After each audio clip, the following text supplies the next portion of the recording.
જો મોટા ભાઈ, આ મધમાખીના એક પેટીની અંદર જો કેટલા બધા મધમાખીના પૂડા છે.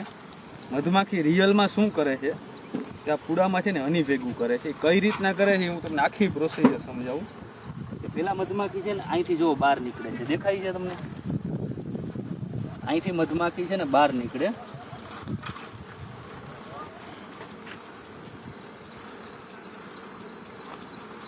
અહીંથી મધમાખી બહાર નીકળી મધમાખી શું કરે છે તો જો નજીક આવો, આ તલના ફૂલ છે, આની અંદર નેક્ટર હોય છે. એટલે મધમાખી શું કરે કે આ તલના ફૂલનું નેક્ટર છે ને એ લીધા પછી એને આપણે પૂડામાં દેખાડું તમને. સ્ટોર થઈ ગયું છે આમાં. સ્ટોર થઈ ગયા પછી આમાં ઉપર મીણથી છે ને એને સીલ કરી નાખે છે. એટલે ઓરિજિનલ નેક્ટર ફીલ કર્યું અને મધ બન્યા પછી એને સીલ કરી નાખ્યું છે. એટલે રિયલ મધમાં શું હોય કે આ મધમાખી ઉછેર કેન્દ્ર અત્યારે તલના ખેતરની બાજુમાં છે. એટલે મધમાખી તલના ફૂલનો નેક્ટર કયો કે રસ લઈ પછી એમાંથી હની બનાવશે નેચરલી. એને આપણે નેચરલી હાર્વેસ્ટ કરશું. પછી આ તલના ફૂલ એમાંથી જ્યારે તલ આવવા માંડશે ત્યારે આપણે આ મધમાખી ઉછેર કેન્દ્રને અહીંથી માઇગ્રેટ કરશું. અહીંથી માઇગ્રેટ કર્યા પછી આપણે એને આખી પ્રોસિજર તમને કહું. અહીંથી માઇગ્રેટ કર્યા પછી આપણે એને અજમાના ખેતરમાં લઈ જઈશું. અજમાના ખેતરમાં શું થશે કે અજમાના ફૂલનો મધમાખી રસ લેશે. અજમાના ફૂલનો રસ લીધા પછી એના નેક્ટરમાંથી મધ બનશે. એ મધ કેવું હશે તો કે કાળા કલરનું હશે. એનો ટેસ્ટે થોડોક અલગ હશે. પછી અજમાના ફૂલ પૂરા થાય એટલે ફૂલમાંથી અજમો બની જાય. એટલે અજમાના ફૂલ પૂરા થાય એટલે ત્યાંથી માઇગ્રેટ કરશું. એટલે આપણે ધાણાના ખેતરમાં જઈશું. પછી મધમાખી ધાણાના ફૂલનું નેક્ટર લેશે, એમાંથી મધ બનાવશે. એનો કલર અને ટેસ્ટ અજમાના મધ કરતાં અલગ હશે.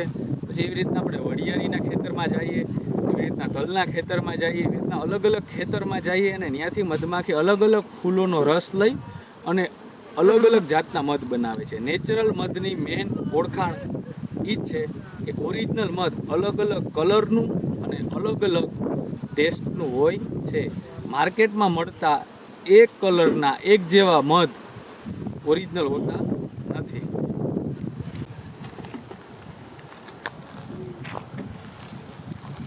જો મોટા ભાઈ, આપણે આ મધમાખી ઉછેર કેન્દ્રમાં આવી રીતના એક બોક્સની અંદર છે ને 7 થી 8 પૂડા હોય છે.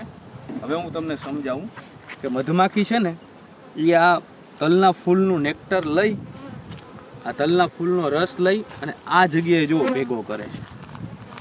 જો આમાં નેક્ટર મધમાખી છે ને એ ભેગું કરે આખા દિવસ દરમિયાન. અને પછી રાતના ટાઈમમાં મધમાખી આ નેક્ટરને છે ને પોતાની પાંખોની હીટથી ગરમ કરે અને એમાંથી તમને છે ને આપણે નેચરલ હની બની જાય. જો તમે પૂરું આખી જગ્યામાં મધમાખીએ મધ ભરી અને સીલ કરી દીધું છે. હવે હું તમને આગળની પ્રોસેસ દેખાડું કે આમાંથી મધમાખીને નુકસાન કર્યા વગર અહિંસક રીતે કઈ રીતના આપણે શુદ્ધ મધ મેળવીએ છીએ એ તમને આગળની પ્રોસેસ દેખાડું. હવે આપણે એક એક પૂડા સાફ કરશું મધમાખીના અને પછી તમને પ્રોસેસ કન્ટિન્યુ કરું. હાલો મોટા ભાઈ, કરો જોઈએ સાફ.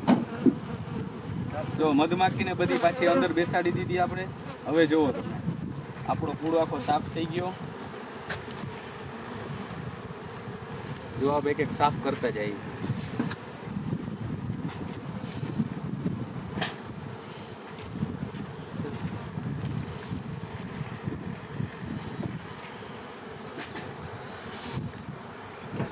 આમાં ઉપરના ભાગમાં તમને દેખાય છે ને આ બધું મધ છે. મધમાખી એ બધું મધ છે ને જો સીલ કરી દીધું છે ઉપરના ભાગમાં.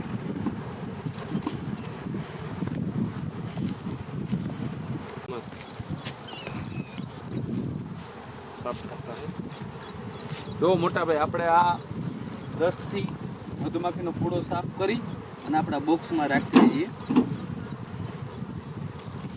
હવે આ પૂડાની અંદર કોઈ પણ જાતની મધમાખી કે કાંઈ નથી. આમાં જો ખાલી મધ જ છે. જો આ દેખાય છે મધમાખી એ મધ સીલ કરી દીધું છે મીણથી. હવે આપણે હની હાર્વેસ્ટિંગ રૂમમાં જઈ અને આપણે આને હનીને હાર્વેસ્ટ કરશું. જો મોટા ભાઈ, આપણે વાંથી બહારથી પૂડા સાફ કરી અને અહીં અંદર લઈ આવ્યા. હવે આમાં આ પૂડામાં જો અહીં મધમાખીએ મધ ભરી અને સીલ કરી દીધા છે. હવે આપણે આ મધને હાર્વેસ્ટ કરશું શુદ્ધ અને 100% ઓરિજિનલ મધને હાર્વેસ્ટ કરશું. આમાં આપણે શું કરશું કે ઉપરનું સીલ છે ને એ થોડું થોડું આપણે ખોલી નાખશું. જો અંદર તમને દેખાણું હની પ્યોર એન્ડ નેચરલ. જો આ શુદ્ધ મધ.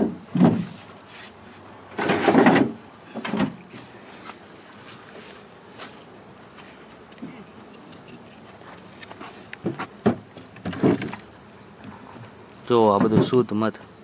હવે આપણે સેન્ટ્રીફ્યુગલ ફોર્સથી આપણે હની મેળવશું. આ પૂડાને કંઈ નહીં, ખાલી આની અંદરથી શુદ્ધ મધ નીકળી જશે. અંદર અંદર ના ઉતરે. હાલો પૂડા બધે રાખો. બસ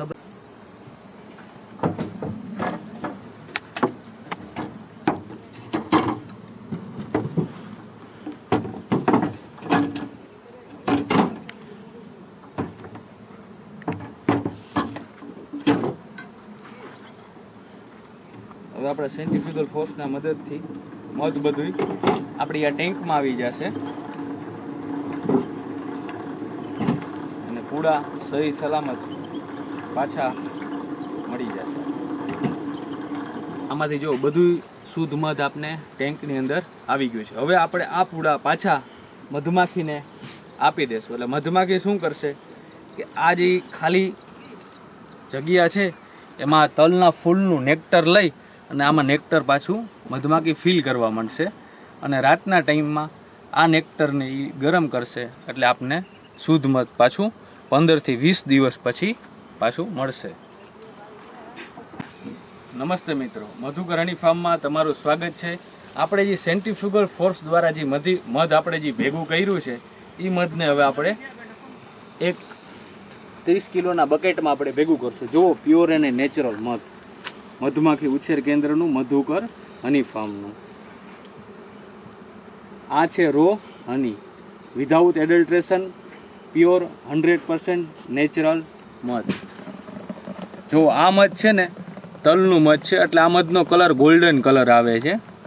નેચરલ હની નો મતલબ શું છે કે મધમાખીએ જ્યાં ફૂલમાંથી રસ લીધો હોય છે એ ફૂલનો ટેસ્ટ, કલર આમાં હનીમાં આવે છે. ઓરિજિનલ મધ અલગ અલગ કલરમાં અને અલગ અલગ ટેસ્ટમાં મળે છે. ઓરિજિનલ હનીનો ગુણધર્મ શું છે? એ અલગ અલગ કલરનું અને અલગ અલગ ટેસ્ટનું હોય છે.